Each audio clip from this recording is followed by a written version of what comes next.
Hello, and welcome to the Evening Tea. My name is Tim, and on this episode, we will listen to Dotson's interview with Freddie Prinze Jr. I am playing this particular interview both because it was requested by someone very dear to me, and because it represents the last audio tape that I've digitized from Dotson's home and storage collection, though I am still in the process of accessing his archives at Columbia University and Boston University, so there is still more work to be done on that front. I am also taking this opportunity to publish the full list of digitized recordings that I currently have.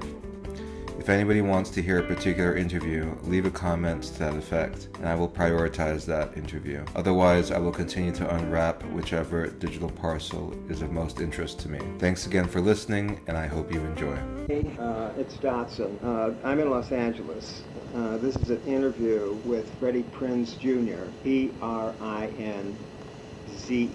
and we're doing the interview in Westwood, and it is January 12th, 2001, and I hope to see you very soon. Thanks, honey. I want to. This is your the years of your life and what you did before you were born. That's a very short page. No, it's not your page. Actually, it's mainly films. I want to talk a bit about your. What we're trying to find is we're trying to discover. I've read I think every interview you've done, and we're trying to find a bit about your values, how you see the world, because it's.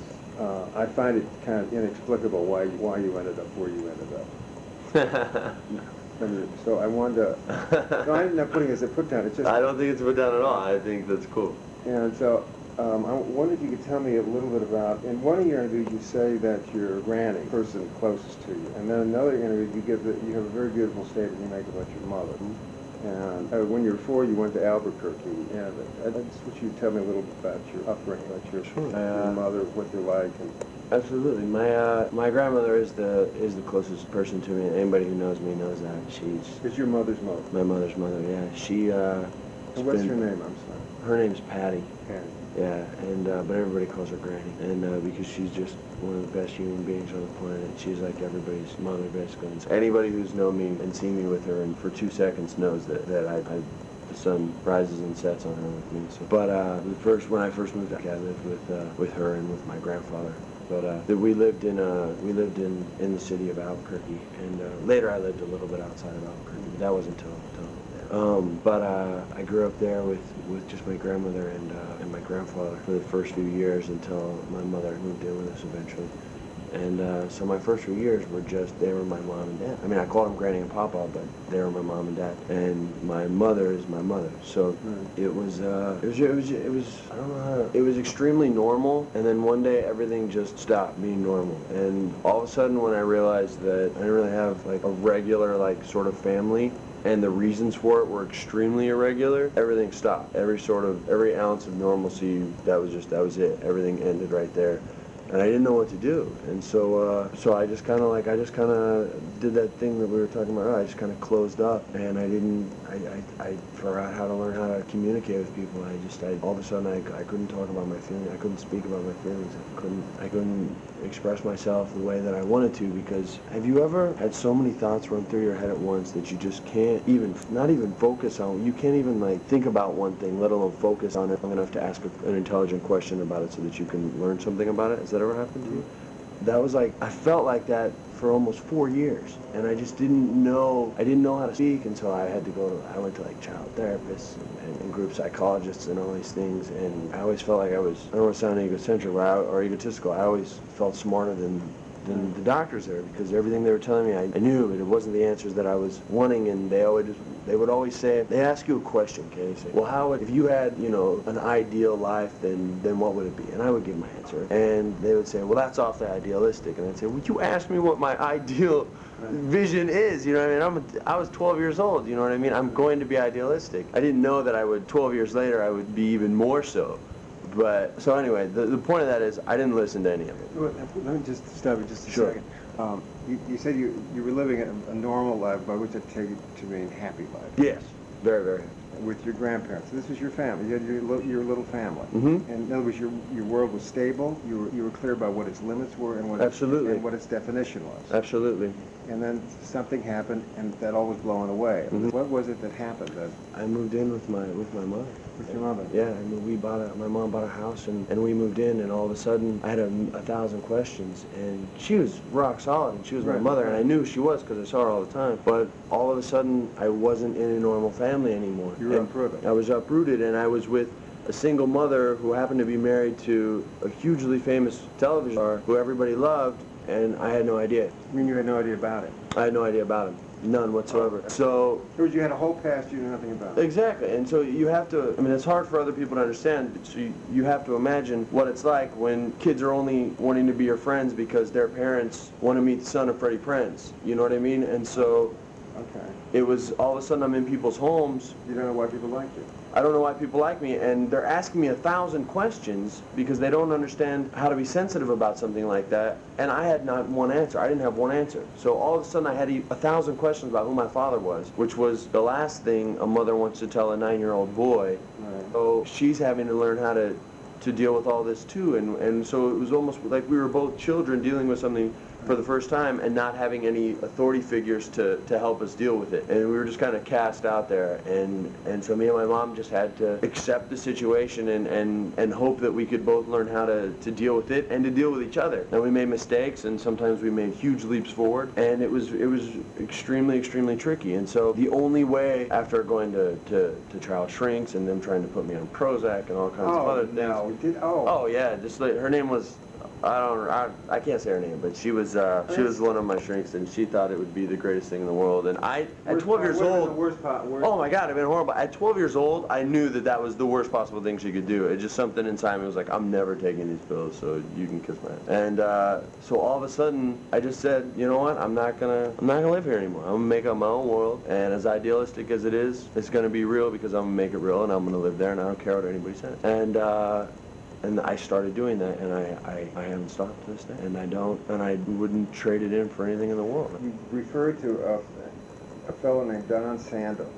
Oh, Don Sandoval, my Uncle Don. As your father, if you one term you interviewed him as, you told me, a father figure to you, the other is a father role model. Tell me a little bit about the role he played. Don was just like, he was Dr. Huxtable. He was the Cosby Show. He was the American family father, and he had 2 boys and a wonderful wife named Linda, and his boys always had like these long-term relationships, so he basically had 2 daughters also, and they had a pretty good amount of money, so they had a good-sized house, and he always provided for his family.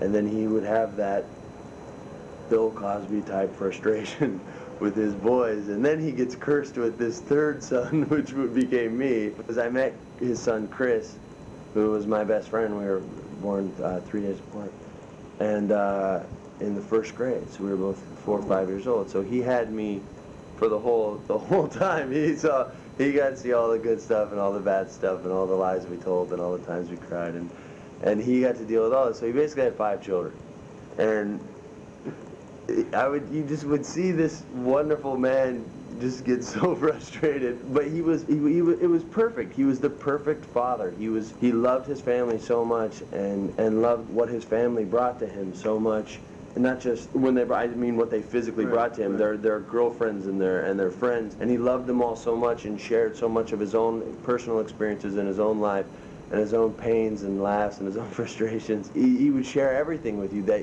he was your father, and that's just the way it was going to be, whether you were planning him to be or not. He was just, that's how good of a man he was. Is he still alive? Yeah, he's still alive. He's still kicking.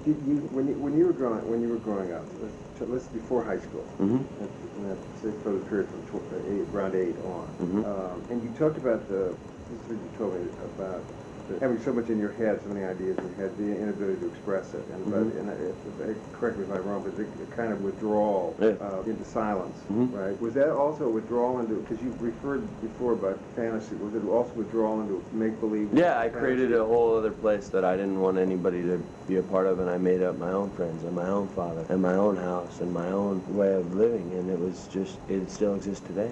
So it was just. What do you mean it still exists? I still think about those people. I still talk to those people. I still make those people I made up. You made up family. Yeah, I made a whole. I wasn't human. That was what I wasn't human. I was called a template, and I was the future of evolution, and I was what humanity would eventually be. And there were these 6 of us all together, and we were all what it was going to be. And there was this father figure, and his name was Emmanuel Brazen, and he was Emmanuel Brazen. Brazen, and he was a great man, and he took care of all of us like we were his own children, even though we weren't. And he helped teach us and make us okay with who we were because we were different, and eventually we would have powers that people wouldn't understand, and we would eventually become superheroes and protectors and people that the rest of humanity would look up to. And when you're 8 years old and you don't know anything else, that becomes real to you. And I really believed that I was that person. My name was Doc. And I was a healer, and I was a telekinetic, and I would always move things with my mind, and I genuinely believed that I could do it to the point where it was kind of scary. Like I really believed that I was that person, and I had my friends, and we all had unique powers that were kind of based on our personality traits, and there were some boys and some girls, and this world existed, and I literally watched these kids grow up with me, and I grew up with them, and as life went on and as real life experiences were happening to me, and I moved to California and I wanted to be an actor, all these things got incorporated into this world to make things cool when they're sometimes not, and it was the way. What do you mean cool? It was the only way I could deal with. Make them tolerable? Make them tolerable.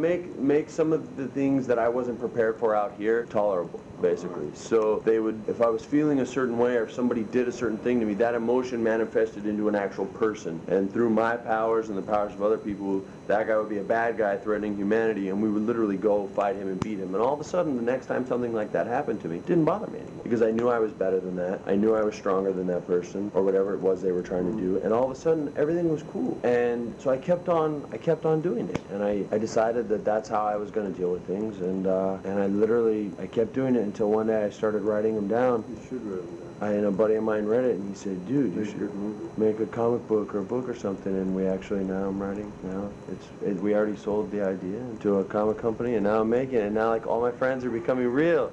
And everything that all those doctors told me was so idealistic, it would never happen. Now I'm getting paid money for it.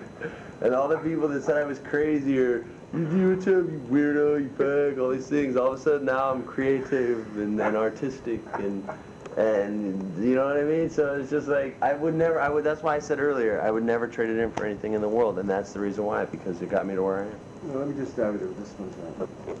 I'm not telling you anything you don't know. All children that are healthy, normal children, I mean mentally healthy, have imaginary playmates, all children, all over the world, and children live highly imaginative lives. And one of the sadnesses of becoming an adult is we lose connection.